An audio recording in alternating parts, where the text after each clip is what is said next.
So welcome to my YouTube channel.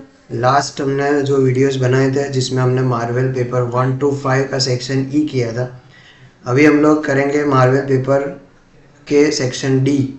Okay, जिसमें भी part 2 portion. Okay, so 1 by 1 जाएंगे 5 paper तक, जिसमें हम लोग सेक्शन डी के सेकेंड पार्ट का पोर्शन करेंगे। सबसे पहले 46 नंबर का, जिसमें आपको क्या फाइंड करना है, फाइंड द प्रोबेबिलिटी। तो इसमें आपको बेसिकली चैप्टर 1, 2 और 5 उसके सम आते हैं, बराबर। प्रोबेबिलिटी यहाँ पे आपको फाइंड करनी है। Find the probability of getting R in the first place in all possible arrangement of each and every letter word Ritu. तो यहाँ पे एन क्या आएगा, तो एन आएगा आपका all possible arrangement. All possible arrangement, यहाँ पे 3 स्टेप में आपका आंसर आएगा। पहले आपको एन फाइंड करना है, उसके बाद एम और उसके बाद probability. All possible arrangement of word Ritu. तो ऋतु कितना है, तो 1 2 3 4 5। तो यहाँ पे आएगा 5p5। p क्यों है, बिकॉज यहाँ पे सिलेक्टेड वर्ड नहीं है, इसलिए p आया। 5p5 का मतलब क्या आएगा, 5 × 4 × 3 × 2 × 1। ये आपका आंसर आएगा 120। तो यहाँ पे आपका n आ गया पहला स्टेप में, फर्स्ट स्टेप। सेकेंड स्टेप में हम लोग क्या फाइंड करेंगे, m। तो event a is equal to क्या लिखना है, तो r in first place in all possible arrangement. तो पहले प्लेस पे r है, तो क्या आएगा 1p1 पहले प्लेस पे r, और बाकी कितने बचे, बाकी बचे 4। तो 4 लेटर एंड 4 प्लेस, तो वो आएगा आपका 4p4। 4p4 1p1 × 4 × 3 × 2 × 1, क्या आएगा आपका आंसर 24। और थर्ड स्टेप में आपको ये हमारा m आ गया, m। और थर्ड स्टेप में आपको क्या फाइंड करना है, p of a is equal to m/n। 24/120। इसको आप लोवेस्ट फॉर्म में कर सकते हो कि भाई 120 के टेबल में 24 आता है, तो 120 डिवाइडेड बाय 24 आता है, तो आपका क्या आएगा 1/5। ये आपका आंसर। ओके, चलो नेक्स्ट देखते हैं। Box contain 10 chits of which 3 chits are eligible for price. Boy name Kathan randomly select the 2 chits. इसमें भी 3 स्टेप में आंसर आएगा। पहले स्टेप में क्या हम लोग फाइंड करेंगे, n। तो 10 में से कितनी चिट्स वो सिलेक्ट कर रहा है, यहाँ पे सिलेक्ट वर्ड है, सो 10c2 बराबर। तो 10 × 9 डिवाइडेड बाय 2 × 1, तो ये क्या आएगा 5। 9 5 45। ओके, ये आपका n आ गया। फिर उसके बाद इवेंट a क्या है, जिसमें फाइंड द प्रोबेबिलिटी दैट कथन गेट्स द प्राइज। सो कथन गेट्स प्राइस। देखो इसको प्राइस कैसे मिलेगी, तो अगर दोनों के दोनों चीज अगर उसकी प्राइस वाली हो तो, या फिर both are of eligible for price,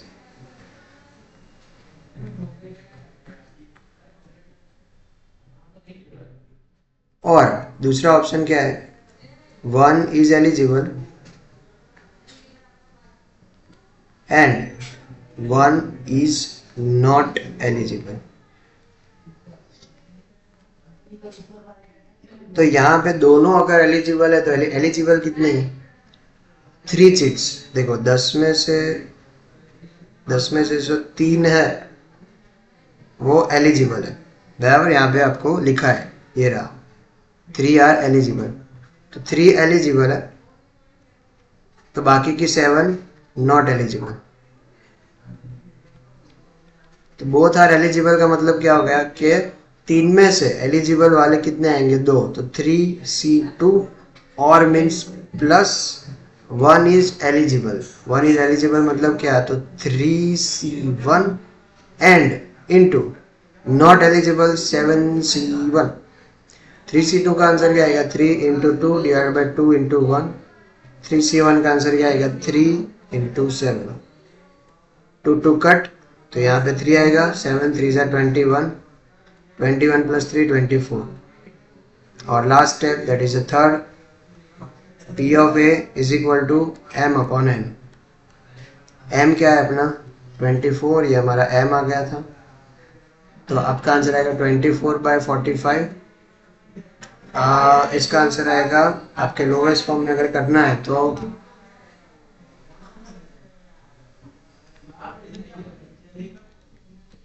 8/15 आपका answer.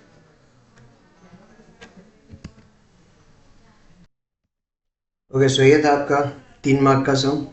I hope you get this sum. 48 number, इसको हम लोग शॉर्ट मेथड से करेंगे बराबर। वैसे तो ये इसमें लॉन्ग मेथड है बट शॉर्ट मेथड से करते हैं।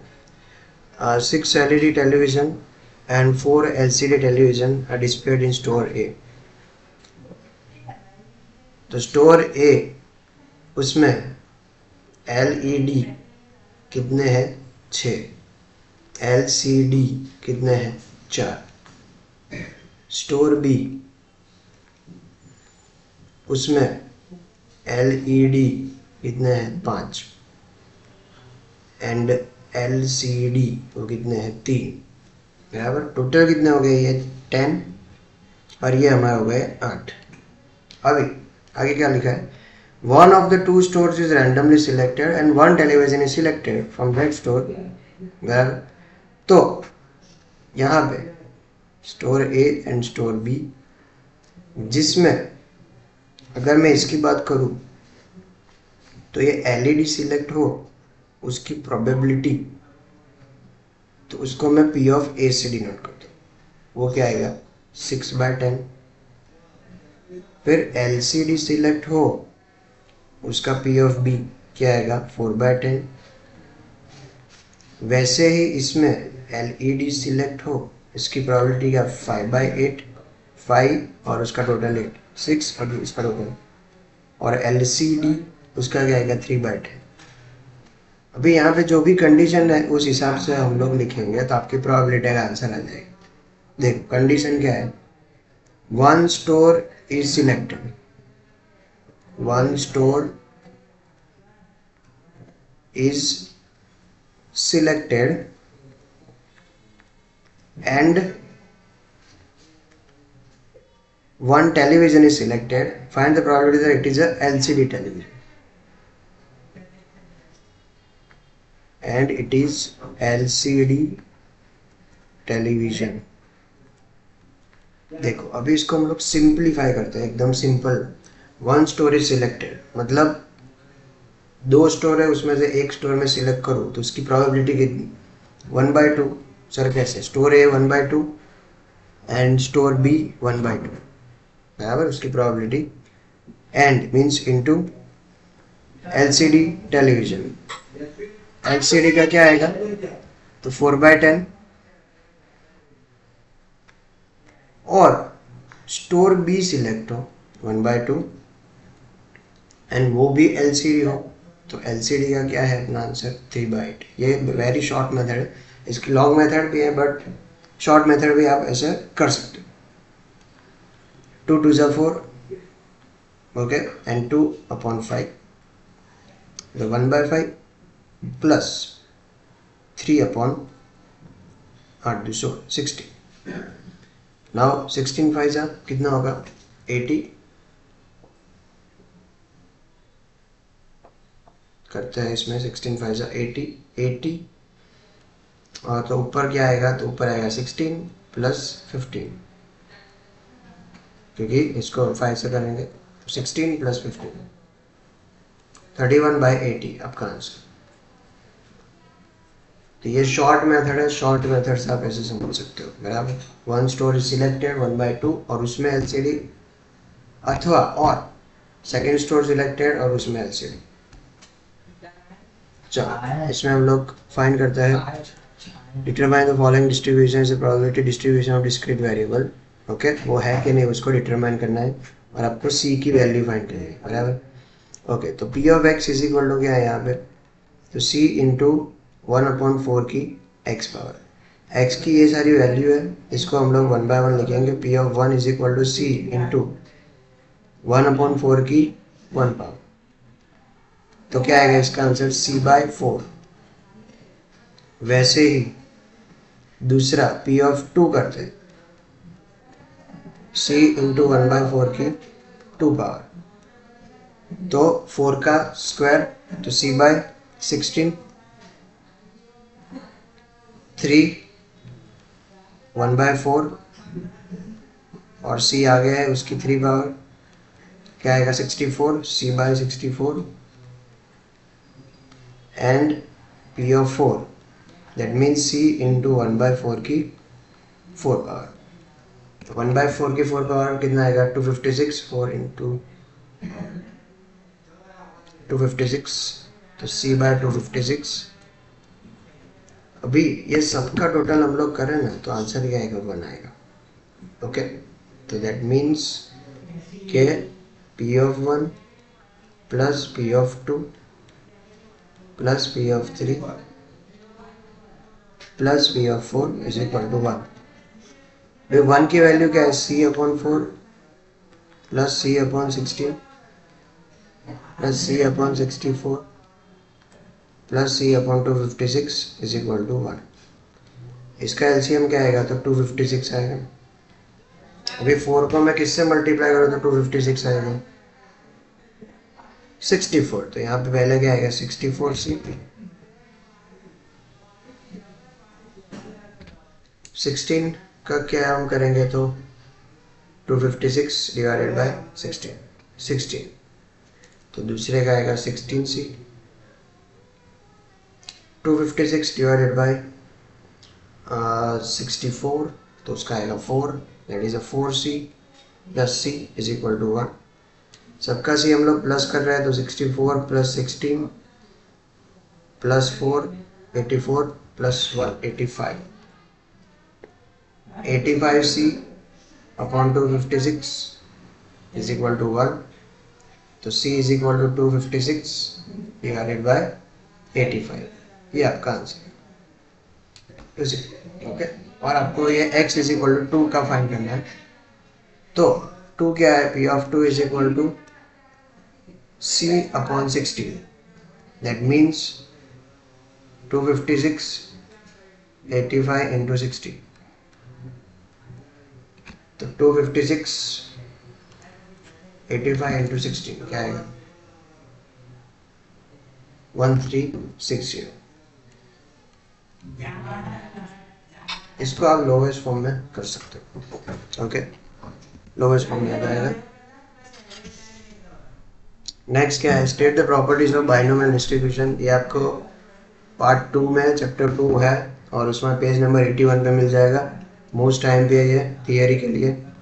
ओके, ये सारी है जिसमें पैरामीटर एनपी है, डिस्क्रीट है, NP expected value, this is your standard deviation, variance, Q, इसका भी अलग से एक बार आया था। अगर p 1/2 से कम है तो पॉजिटिव, p 1/2 एग्जैक्ट है तो सिमेट्रिक, एंड 1/2 से ज़्यादा है तो नेगेटिव। ओके, तो ये IMP है, आप देख सकते हो। और इसका लास्ट f of x, जिसमें for which value of x f dash x is f double dash x is equal to 52, यहाँ पे f डबल डैश फाइंड करना है, तो पहले हम लोग f डैश x फाइंड करते हैं। तो क्या आएगा 4 3 12x, 12x square plus 4x plus 7। अभी इसका double derivative f double dash x is equal to 24x plus 4। अभी हमें x की वैल्यू फाइंड करनी है, so that means f double dash x is equal to क्या दिया है 52, तो इसकी जगह पे हम लोग वैल्यू रख देते हैं 24x plus 4 is equal to 52, 24x 52 minus 4 48, 24 नीचे आ जाएगा तो x is equal to 48, so x is equal to क्या आएगा 2। ओके, सो ये था हमारा section D from some 46 to 51 of paper 1। Next lecture में हम लोग पेपर 2 का देखेंगे, वही section D 46 to 51। Thank you so much.